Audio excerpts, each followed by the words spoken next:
오늘 심상정 후보께서는 한국일보 주최 코라시아 프롬에 참석 관계로 오늘 모두 발언은 아마 서면으로 대체하도록 하겠습니다. 대장동과 고발 사주에 이어 어제는 선대위 구성 문제로, 이제는 선대위 구성 문제로 이슈가 전환되었습니다. 시대 정신과 미래 가치를 상징하는 인물의 영입을 통한 정당의 재구성은 필요하지만 선거공학 기술자에게 의탁하거나 일부 인사의 진퇴로 쇄신을 포장하는 것은 정당 자체의 준비된 능력을 오히려 의심케 합니다. 정의당은 심상정 후보를 대선 후보로 선출한 이후 재빨리 선대위를 구성하고 양당체제라는 구체제를 종식하기 위해 내달리고 있습니다. 선자리만 조금 다를 뿐 정신이 비슷한 동상이몽의 양당체제와 맞서는 반기득권 전선에 더 많은 정치 세력과 시민들이 함께하도록 진심을 다할 것입니다.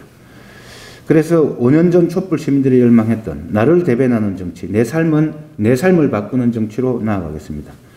안철수, 김동연 후보를 비롯해 양당체제 종식을 위한 정치 세력을 한 축으로, 또 불평등과 기후위기, 차별에 저항하는 노동시민, 기후시민, 차별 피해자 및 녹색당 등 진보정당 시민사회를 한 축으로 양당에 맞설 것입니다. 양당체제 종식을 위한 정치 세력과의 협력은 기존 정치 질서 재편을 염두한 것이라면 이른바 불기차 연대는 기존 정치가 닮지 못했거나 신용만 해왔던 비전과 가치의 추진이라 하겠습니다. 정의당은 기득권 양당 정치 질서의 전환을 통해 정부와 국회를 시민들의 대표로 재편하겠습니다. 기득권 이전 투구가 아니라 노동자 서민들의 삶을 닮은 판으로 개편하겠습니다. 투표율까지 남은 104일, 시민의 삶도 선진국인 나라, 시민의 정부를 위해 전력을 다하겠습니다. 한 가지 더 하겠습니다. 어제 이재명의 민주당은 공공부문 노동 이사제와 개발이익 환수 3법, 가상자산 과세 1년유예 등 이번 정기국회에서 처리할 중점법안 106건을 뽑았습니다. 대선을 앞두고 비호감 쇄신에 나선 것으로 보입니다. 실력으로 입증하겠다는 이재명 후보는 법안과 처리 방안 분류도 꼼꼼했습니다. 그러나 여야 합의가 가능한 법안, 또 패스트 트랙으로 지정해 처리할 법안, 당론으로 확정할 법안, 단독 처리할 법안 등 기준까지 만들면서 논의한 법안 가운데 차별금지법은 제외되었습니다. 차별금지법을 차별한 것입니다. 이재명 후보에게 묻습니다. 이재명의 민주당의 노무현 정신은 지우기로 작정한 것입니까? 종부세 관철을 위해 애썼던 노무현의 꿈을 당이 앞서서 뭉개더니 이제는 노무현 정부 입법한 차별금지법을 지우기로 작정한 것입니까? 차별금지법만 거부하는 이재명 민주당이 노무현 정신을 지우는 것입니다. 정의당은 차별금지법 연내 입법을 위해 오늘부터 끝장 농성에 돌입합니다. 특히 오늘은 여성폭력 추방의 날입니다. 차별의 종착점이 정오범죄이며 폭력이라는 것을 매일매일 보는 오늘, 차별과 폭력의 사회를 끝장내고 인권사회로 가기 위한 차별금지법 제정 싸움에서 정의당은 절대 지지 않겠습니다. 고맙습니다. 국민의힘 이준석 대표의 손쉬운 말 몇 마디가 성평등한 사회로 진일보하기 위한 이들의 노력을 훼손하고 있습니다. 제1야당의 대표라는 분이 자기 정치하겠다고 여성들이 죽어가는 현실을 왜곡하고 외면하는 치졸한 행태가 개탄스러울 따름입니다. 이준석 대표님, 여성 혐오 범죄가 정말 현실에 없다고 믿으시는 건 아니시겠죠? 그렇게 믿으신다면 무지한 폭력이고 갈라치기 선동이라면 안티페미 말고는 정치할 방법이 없다고 본인의 무능을 고백하는 것입니다. 여성 혐오를 기반으로 한 교제살인이 버젓이 일어나고 있는 와중에도 페미니즘을 왜곡, 선동한다니 반페미 화력 한 번 더 세게 붙이고 싶으셨나 봅니다. 이 대표에게 이대남 반페미 빼면 남는 정치적 도구가 없으니 그 조급함도 알만합니다. 논리도 상식도 없는 비약적인 주장을 이어가실 생각이라면 국민의힘이 반페미당임을 떳떳하게 선언하시기를 바랍니다. 정의당은 여성 혐오 없는 사회, 성평등한 사회를 만들기 위해 스토킹 처벌법을 통과시키고 차별금지법 제정에 총력을 다하고 있습니다. 이준석 대표께서 잊고 계신가 본데 2021년 지금은 여성도 참정권이 있는 다시 하겠습니다. 이준석 대표께서 잊고 계신가 본데 2021년 지금은 여성도 참정권이 있습니다. 반패미로 응한 이 대표께서 반패미로 망할 날을 정의당이 앞당겨 보겠습니다. 다음은 국민의힘 특검 도입 촉구와 관련해서 한 말씀 더 드리도록 하겠습니다. 반패미 선동을 쏜살같이 하는 국민의힘이지만 특검 대답은 한없이 느리기만 합니다.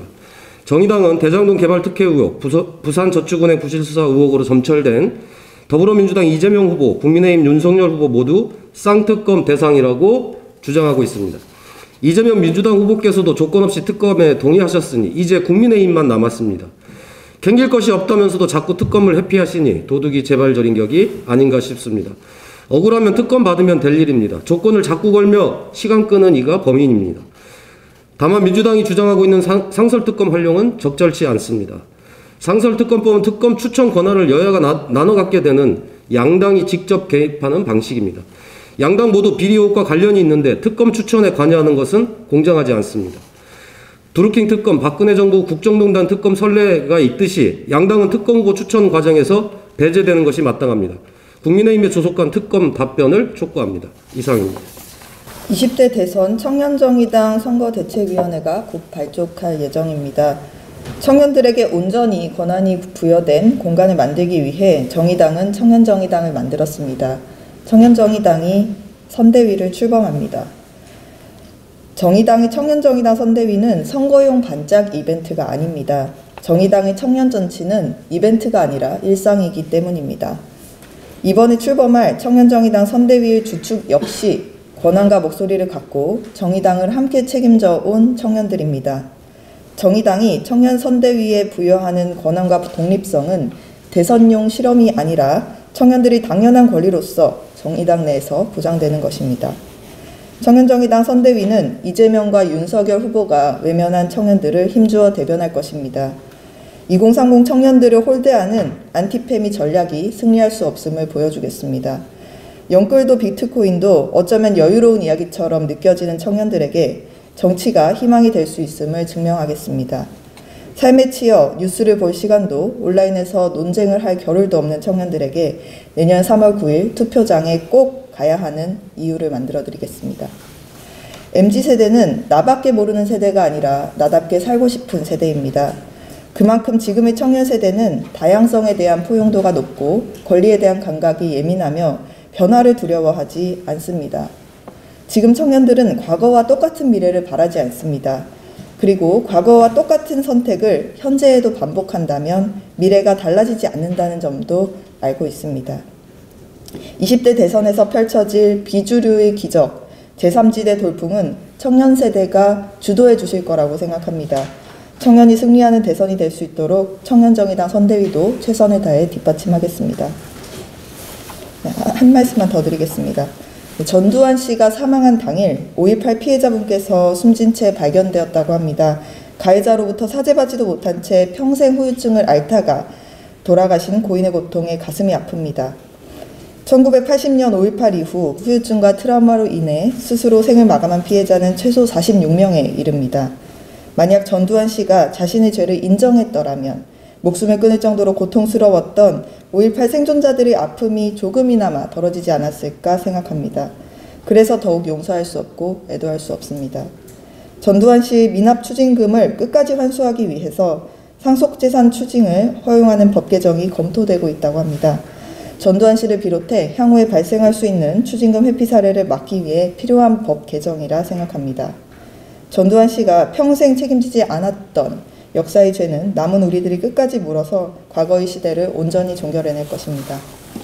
지금 안 하면 나중에도 안 하겠다는 것입니다. 어제 사죄의 절까지 하면서 민생 입법에 속도를 내겠다고 한 약속에 반의 반만큼이라도 지킬 의향이 있다면 차가운 길바닥에서 싸우고 있는 돌봄 노동자들의 외침에 답해야 합니다.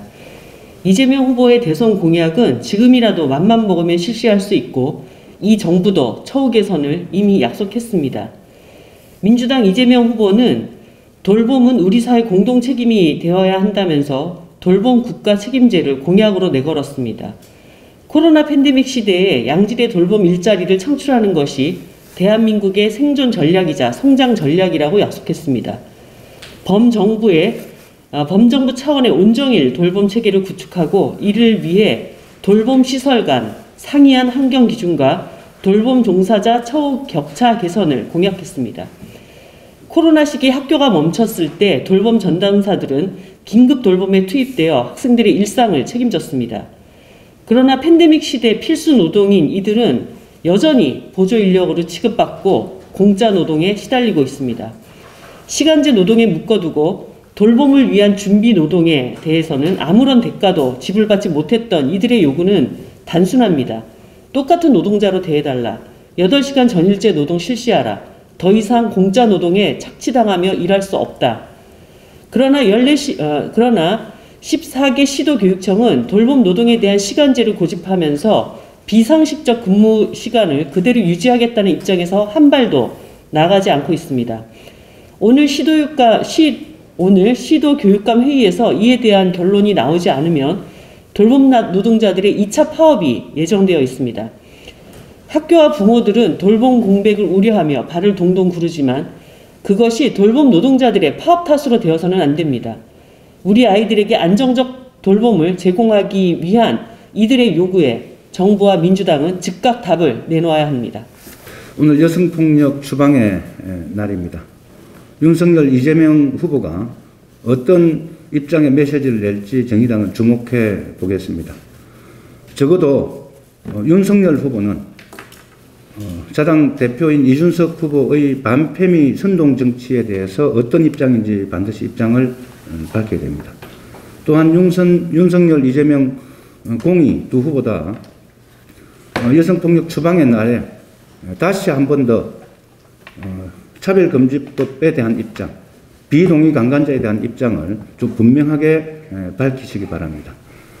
두 법안에 대한 두 제도를 입법하는 것에 대한 동의 없는 어떤 여성폭력 추방 정책도 기만에 불과하다는 것을 다시 한번 말씀드리면서 오늘 모두 발언을 모두 마치도록 하겠습니다. 고맙습니다.